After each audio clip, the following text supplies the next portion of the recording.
How can Bilal Coulibaly and Alex Sarr take the next step? And 3Shawn George, is he a sleeper and a keeper? Come on now, rock with us next on Locked On Wizards.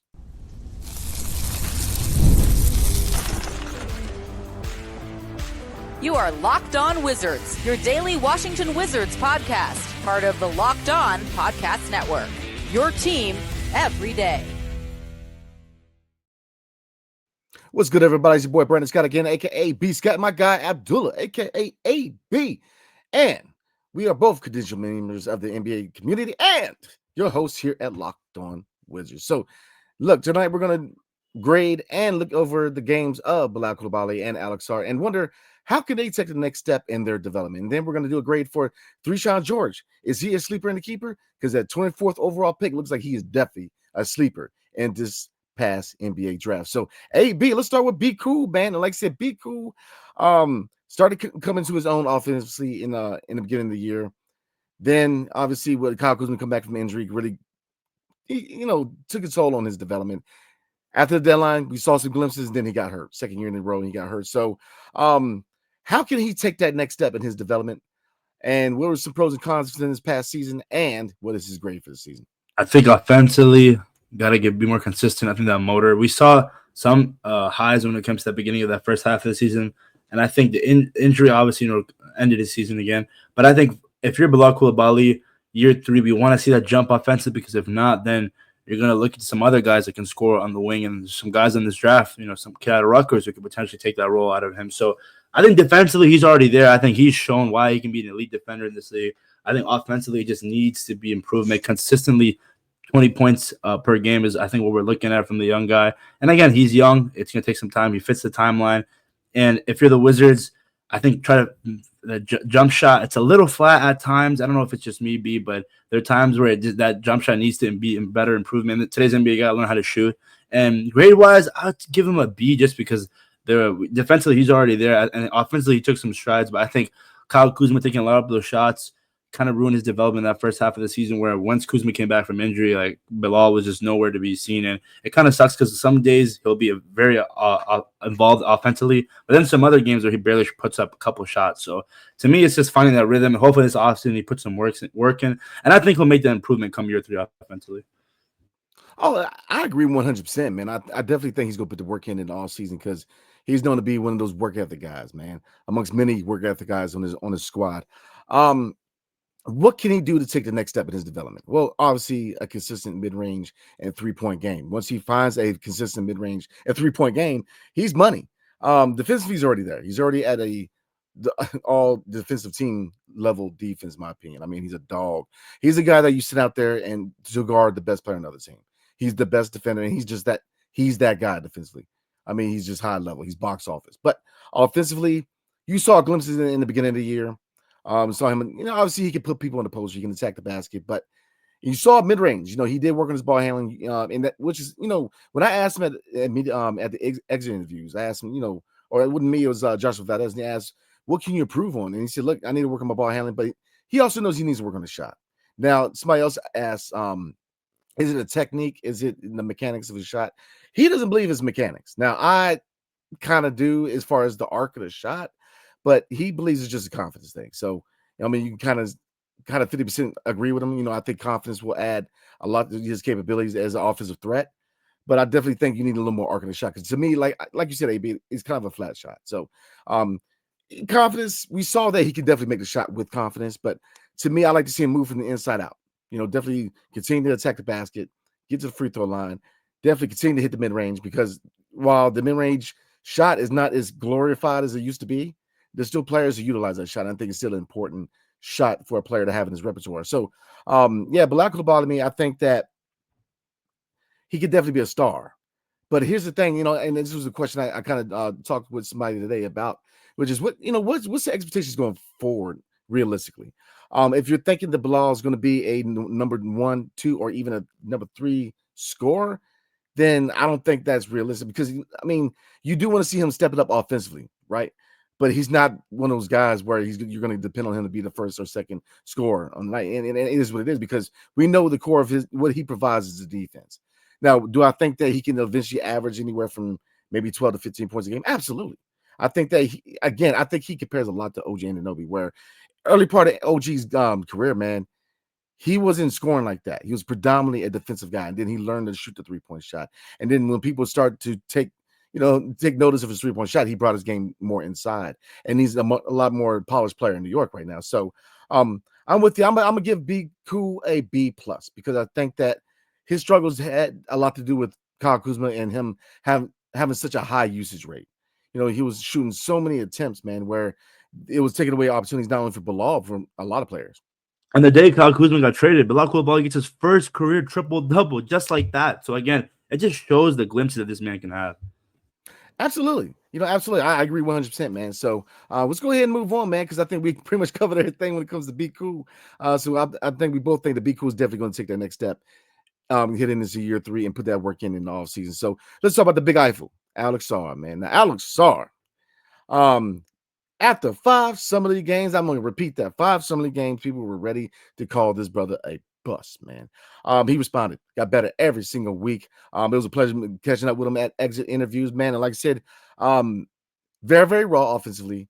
But once he figures it out, just like Bilal, once he figures it out, he has got all-star potential. So AB, how does Alex Sarr take that next step, man? What are some pros and cons for him to really focus on in off season, and what is his end of the season grade? Yeah, no, Alex Sarr from the first half and the second half, it looks like completely 2 different guys. I think he got better. I think after that career night, 34 points against Nikola Jokic, probably going to go down as one of the greatest centers of all time. Just his ability to be more aggressive, that's what we love to see. And his shot blocking is already there. I think with his frame, he can be an elite rim protector. And that's what we desperately needed so much here, so long as we've been fans here in DC. And I think Alex Sarr, with his if he just gets better consistently, puts on a little muscle, we talked about maybe 5 to 10 pounds. We always talk about maybe bringing Kevin Garnett with a workout him or two. I think, again, he can evolve his game to a whole different level and potentially be that top 5, top 10 center that he can be. And I just think he has to be more aggressive. And I get it when you talk about a lot. You talk about a lot of B where a lot of aggression comes turnovers or inefficiency. But that's okay because he's a young guy coming from the Australian League to the NBA. And again, I think right now if he didn't get injured, if he was playing a full 82 games or around that, I think we won Rookie of the Year. I think he was playing really good on great pace, and I think he's still going to finish top 3, top 4. But I think at the end of the day, Alex Sarr was a great rookie campaign. For me, I'll give him a B plus just because, again, the offensive glimpse, you just love to see it. His ability to shoot it from 3 has also been good, but he needs to improve on that, but also make sure that he doesn't rely too heavily on that because, again, a 7-footer, pick and rolls, pick and pops. I want to see more post-game drop steps. That should be his game. And I think obviously you can shoot the 3 from every now and then, but you got to be more aggressive inside and open up 3-point shooters on the wing for the guys that we have on this team. So Alex Sarr, I think he had a great rookie year, and he's only going to get better from here. And that's what we love to see, man. The number 2 pick from Australia. Yeah, man. I mean, what's not to like, man? He fits the modern day center. I mean, he can stretch the floor from 3, hit the mid-range shot, lob threat. You can get busy in the pick and roll. Lot to like with Alex Sarr on the Big Eiffel. Yeah, I mean, the question is, how does he take that next step in his development? All right. I think aggression has a lot to do with it. I think once he finds that chip to play with, man, once he really carries that attitude factor, man, you like to see that with centers. Shaq, man, was a player where he dominated because of the attitude, the diesel, man. Like, he had that attitude to match, man. Kevin Garnett, another guy where he had that chip on his shoulder, man. He played with some, with some oomph, you know what I mean? Like Kenyon Martin, he's another guy where, a lot of his game came with just playing with a chip on his shoulder. The list goes on. Rasheed Wallace, Ben Wallace. I mean, the center position is a position that, you like to see aggression. You like to see somebody hold down the paint, protect the paint, take ownership of the paint. And that's what I want to see from Alex Sarr, is that I want him to put his stamp on the paint, man. I know that in the NBL, they didn't really prepare him to be a center in the NBA. They kind of let him be, a hybrid where he brought the ball up and, kind of a poor man's small forward. And I stand pat that, some leagues are better than others. And the NBL, I feel like didn't really prepare him for the next level as far as the NBA. But for him to take the next step, he needs to show some attitude, man. That attitude, mentality has a lot to, that's how you separate the average from the best. Attitude, man. Your work ethic, how you approach the game, that Mamba mentality, that killer mentality, man. That Michael Jordan was a closer because of the mentality he had. Kobe Bryant was a closer. And I'm not comparing him to those two, but I'm saying if you want to be the guy, you've got to have that attitude, man. So offensively, We know he can shoot the 3-point shot, but he leans on that shot too much, man. Got to stem that down a little bit. I like to see him bring it in a little bit. Definitely use the mid-range. Use that pump fake. People pump faking that mid-range, man, then you can drive the paint. I think that once he has that repertoire of a pump fake and drive to his, to his bag, man, off his bag, then you're going to see a much improved player, B.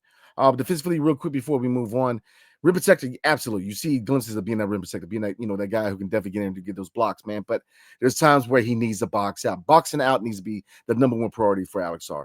Learning how to box out, get those offensive rebounds, man, and get those putbacks. And as far as defensively, man, get those rebounds and get the possession. He struggles as far as boxing out. And, he's shown a lot more touch as offensively in the paint. Continue to do that, man. The spin move, got to work on another move. It's a good move, but he uses it too much. And once people figured out the move, he's starting getting the ball stripped a lot. And you saw that maybe in the last 10 games of the season. He was trying to get the ball stripped a lot because people knew he was going to make that spin on the weak side. So, like I said, definitely need to learn a couple more post moves. But I think once he gets there, he will be all right, man. So give him another year or two, man. I think that you're going to see some, giant progression in year 2, man. But I think year 3, kind of like Bilal, because offensive guys who are raw, usually you see that progression year 3 and year 4. You kind of saw that with OG Anunoby and other players. Mikal Bridges was the same type of dude, man. So I think he will be all right, but you're going to see a much polished product in year 3. So definitely stay tuned. So, all right, we're going to get into Kyshawn George, man. How good was he, man? And is he a sleeper and a keeper? Absolutely. I think so. Come on, let me convince you. Next. But before we get into it, tonight's episode is brought to you by OpenPhone.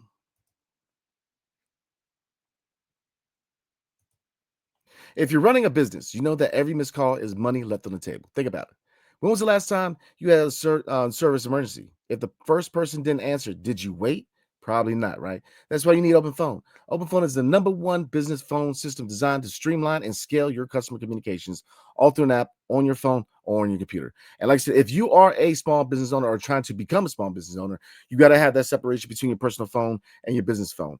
OpenPhone gives you the opportunity to do so, man. Like I said, with any kind of issues as far as connectivity or if you lose your call, the AI call transcripts and summaries save you time on follow-ups and ensures you never lose track of customer interactions. So, a lot of good reasons to rock with OpenPhone. OpenPhone is offering my listeners 20% off your first 6 months at openphone.com/LockedOnNBA. That's OpenPhone.com/LockedOnNBA. And if you're switching from another service, OpenPhone would even port your existing numbers over at no additional charge. OpenPhone, no missed calls, no missed customers. Tonight's episode is also brought to you by Amazon Fire TV Stick 4K. Did you know your Fire TV is also an Xbox? Turn on any TV into your gaming and entertainment hub with Fire TV Stick 4K devices. No console required. Just grab your paired controller, subscribe, or sign into Xbox Game Pass Ultimate with EA Play included, and you're ready to play. It's that easy, y'all. Dive into hundreds of premium titles from EA Sports, College Football 25. Come on now. The Call of Duty, Black Ops 6, NFL. And as easy as you stream your favorite shows, is gaming made simple, and it's all on your Fire TV. Man, I'm trying to tell you guys, man, latest technology for elevated playing, man. If you have the opportunity to not only have all your favorite shows, Netflix, everything all in one spot, plus an Xbox capabilities, you've got to definitely consider that, man. Because I'm a gamer, a lot of you guys are gamers, man. So look, you can play high quality Xbox games at a fraction of the cost of a console. Easy. Already have a console? A Fire TV Stick 4K device is more affordable and easy to travel with, allowing you to take you and your kids' games wherever you plug in. It's that easy, guys, man. If you're on the road, you have those capabilities. So look, head to Amazon.com/Fire TV Locked On to get started. Xbox Game Pass Ultimate subscription and compatibility controller required. Available on select devices, including Fire TV Stick 4K 2nd generation, Fire TV Stick 4K Max 1st and 2nd generation, and Fire TV Cube 3rd generation. Come on now.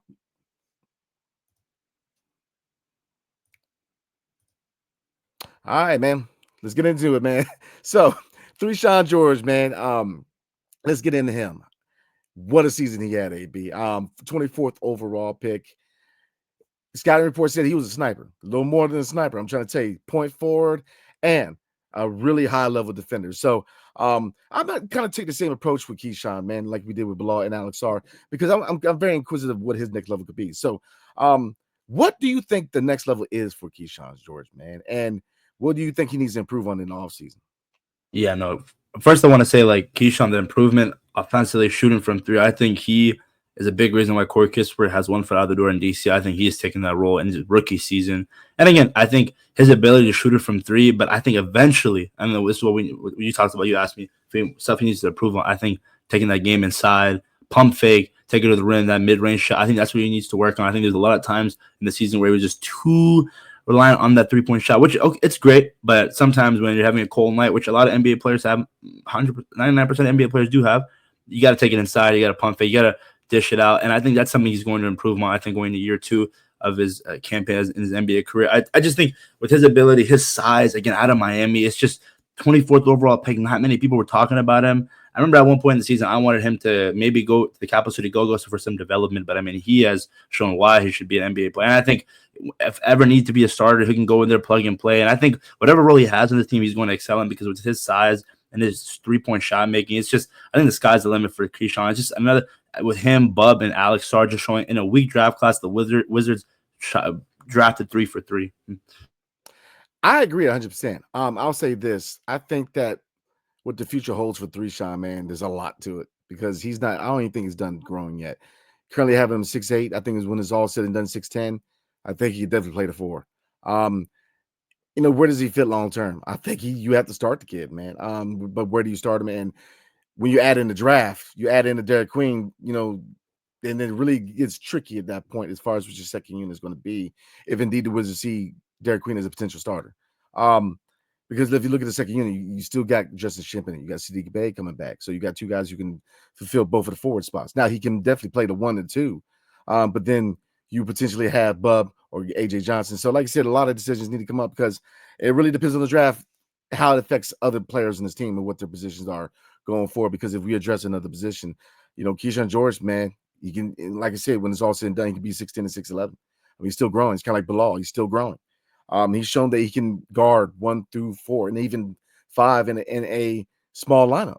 Because, like I said, I mean, you got guys at center 6'10", 6'11", so he can definitely be. And they had Kakun out there as a small ball 5, man. So he's got the capabilities to play, or not really play, but I would say to play 1 through 4 and defend 1 through 5.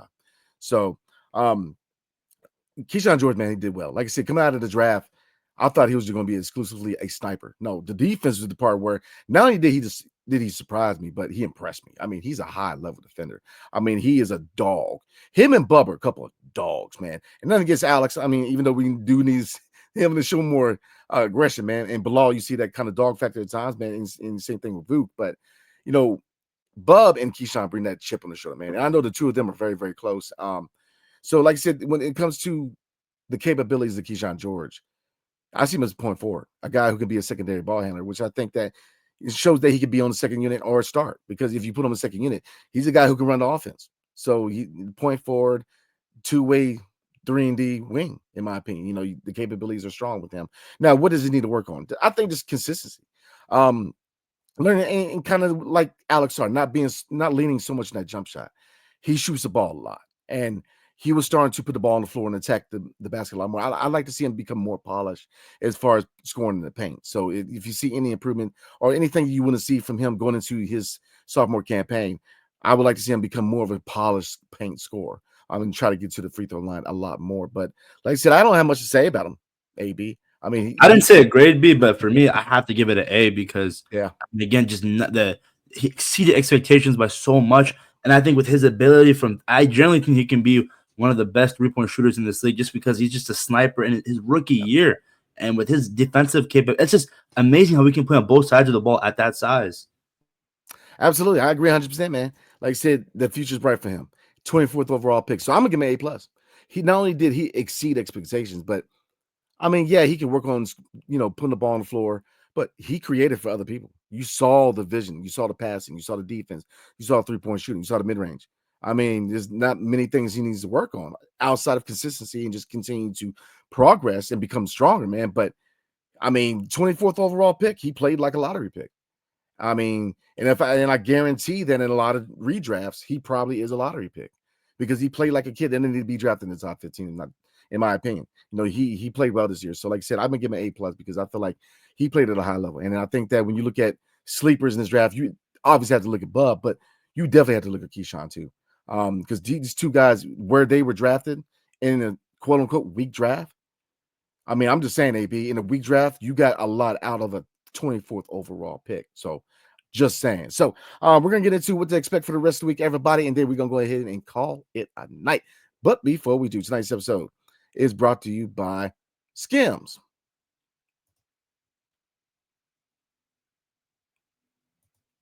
When I found out SKIMS was making underwear for men, ooh, Lord, I was intrigued. I heard so much about their quality from friends and family, so I had to give it a try. Let me tell you, it lives up to the hype. Good Lord. I've always had issues with underwear, fit, comfort, or just finding the right style for me. Come on. Now. SKIMS changed all of that. The men's line offers something for everyone, from boxer briefs to classic briefs, all designed with a perfect balance for comfort and style. And if you're like myself, you got a family, you got kids running around, you work, sometimes you work out, you want to be multifaceted in life, right? So if you want a pair of underwear who is breathable, where you wear it on a date, you can wear it at work, you can wear it working out, so many capabilities with it. Look, let me recommend SKIMS. Shop SKIMS Mens at skims.com/LockedOnNBA and SKIMS stores. Let them know we sent you. After you place your order, select podcast in the survey and select our show in a drop-down that follows. Come on now. Can't recommend it enough. SKIMS. All right, AB, let's get before we call it a night, man. Let's get into that itinerary. So tomorrow we're getting back into grades, man. So we're gonna get into the end of the season grades tomorrow. But Friday, we will be going live, man, because AB, I've been trying to introduce you.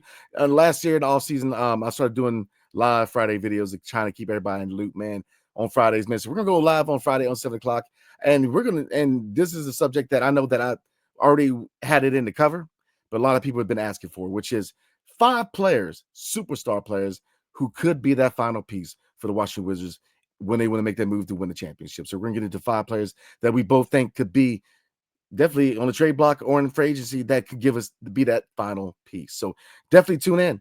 So AB, before we roll, brother, you got anything else you want to cover or anything coming up?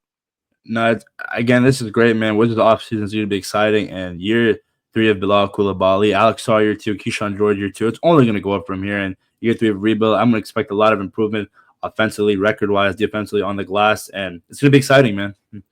Yes, it is indeed, man. So the NFL draft is coming up, and I know we both do Commanders content. So AB, again, where can people? If people don't know, I don't know why they don't know at this point, but if they don't know already, where can they catch you? And are you doing anything as far as draft night? No, definitely. It's going to be exciting. My Commanders pick 29. It's been a long time since we have to wait a while to get a pick in, but. You can follow me on DMV Sports Zone on Instagram at DMV Sports and also on YouTube. Abdullah Ayubi, my name, as you can see right there. Just make content. Again, this Commanders team, I think, is the Super Bowl window is open, and it's going to be an exciting couple of years, especially with Daniels leading this team to a championship soon.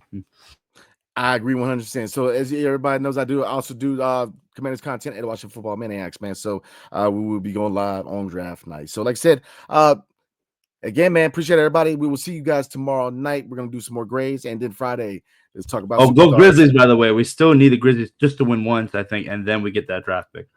Oh, so root for Grizzlies. Come on now. Root for Grizzlies. So, all right, everybody, we'll see y'all tomorrow night. Hail to the Wizards and peace.